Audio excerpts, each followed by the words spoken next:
Hello everyone, a very good morning to all of you.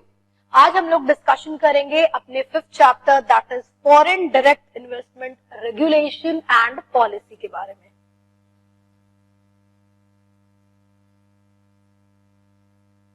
Foreign direct investment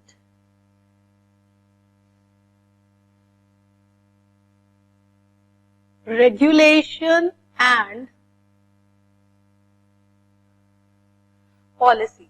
ठीक है, आप लोग आज बात करेंगे एफडीआई के बारे में। मतलब जान लेते हैं शुरुआत करने से पहले। फॉरेन डायरेक्ट इन्वेस्टमेंट का मतलब क्या होता है? फॉरेन बाहर से, डायरेक्ट डायरेक्टली इन्वेस्टमेंट आ रहा है बाहर से।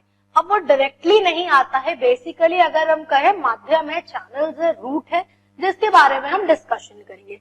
तो सिंपल शब्दों में अगर हम कहें तो बाहर से या आउटसाइड इंडिया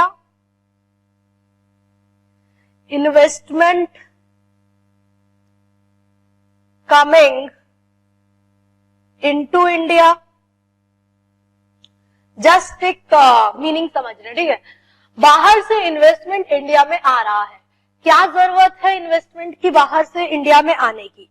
बट ऑब्वियसली बात है, रिस्ट्रिक्शन है, लिमिटेशन है, पाबंदियां हैं, कई सारी चीजें हैं कि कैपिटल की अगर अपने बात करें, फंड की अगर अपने बात करें, दायरा कम है, दायरा रेस्ट्रिक्टेड है। आवश्यकता है कि बाहर वाला इन्वेस्टमेंट करे और तो और हमको भी फायदा हो, उसको भी फायदा हो। ऐसा नहीं है कि एक ही तरफ से फायदा होता है। हमें तो फायदा हो ही रहा है, बल्कि सामने वाले को भी फायदा हो रहा है। हम क्या उसको ओनर बना देते हैं? नहीं, we don't make the other person who is making the investment as the owner। इसी प्रकार से, इसीलिए कई तरह की गाइडलाइंस, रेगुलेशंस स्पेसिफाई की गई हैं। हम आगे अपने चैप्टर में डिस्कशन करेंगे दो माध्यम, दो तरीका जिसके तहत एफडीआई इंडिया में आएगा, जैसे कि आपका गवर्नमेंट रूट या कह सकते हैं अप्रूवल रूट, और तो और ऑटोमेटिक रूट। ऑटोमेटिक रूट के तहत कोई अप्रूवल की आवश्यकता नहीं है, फ्रीली आएगा, केवल ऑथोराइज डीलर के तहत फॉरेन एक्सचेंज, फॉरेन करेंसी जो कि है उसके माध्यम से आएगा और इन्वेस्टमेंट आ सकता है।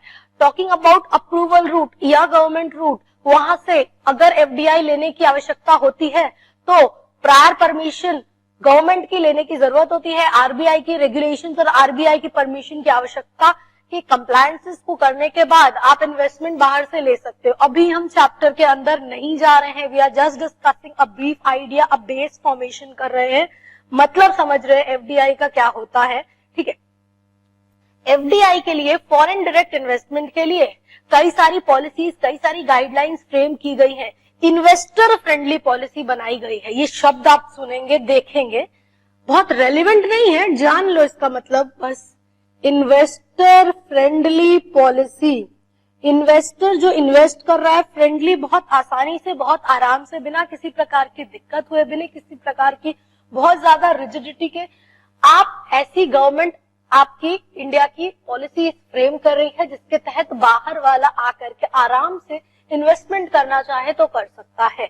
देखो, कोई भी अगर इन्वेस्टमेंट करेगा उसका फायदा जुड़ा होगा तभी वो इन्वेस्टमेंट करेगा। वो क्या फायदा देखता है? वो देखता है कि अगर हम पैसा लगा रहे हैं तो क्या मेरा पैसा बढ़ेगा कि नहीं, घटेगा तो कोई नहीं ना देखता है कि नहीं चल पैसा लगाते हैं, डूब जाएगा तो मजा आएगा, ये सोच के लगाते हैं।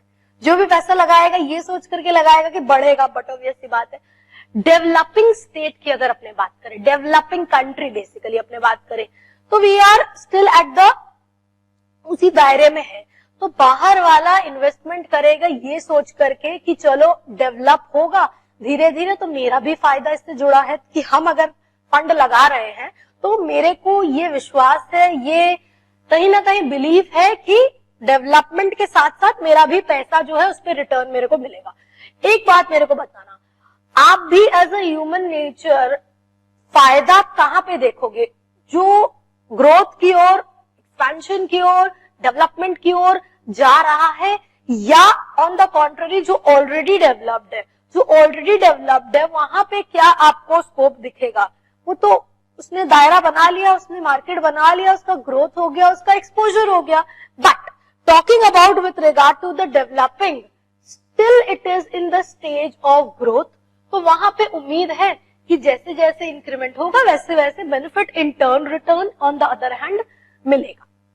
Government has put in place policy framework with regard to foreign direct investment, जो कि ट्रांसपेरेंट है। ट्रांसपेरेंट बोले तो बहुत ज्यादा क्लियर है, कुछ लुका छुपी नहीं हुआ है, उसमें क्लैरिटी दी गई है, बताया गया है किस तरीके से किस रूप से किया जाएगा।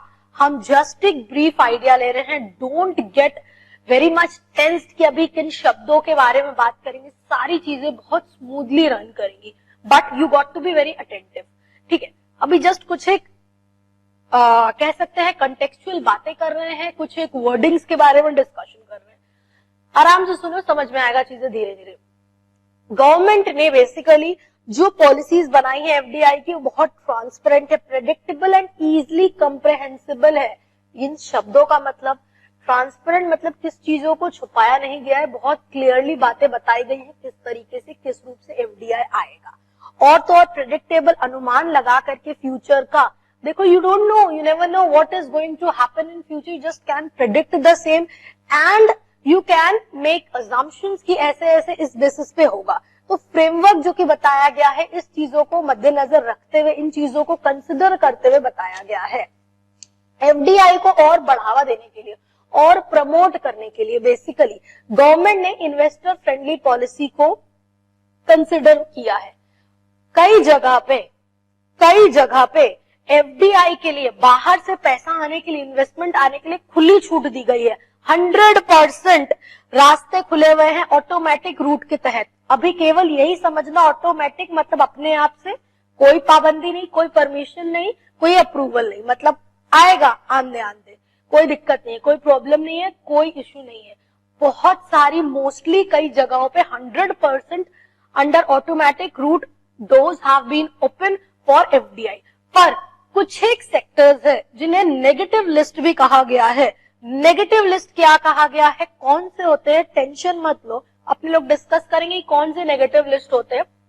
अभी केवल यही समझो, प्रोहिबिटेड सेक्टर, मतलब वहां पे एफडीआई नहीं आएगा, बाहर से इन्वेस्टमेंट यहां नहीं आएगा। तुम्हारे लिए मुद्दे की बात यही है। तो क्या हम कह सकते हैं,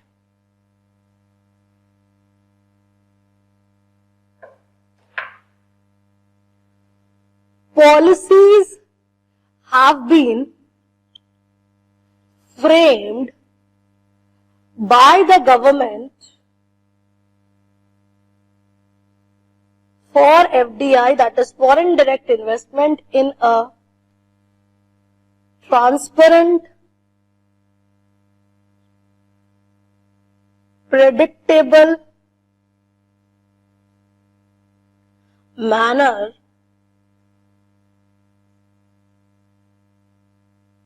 keeping in account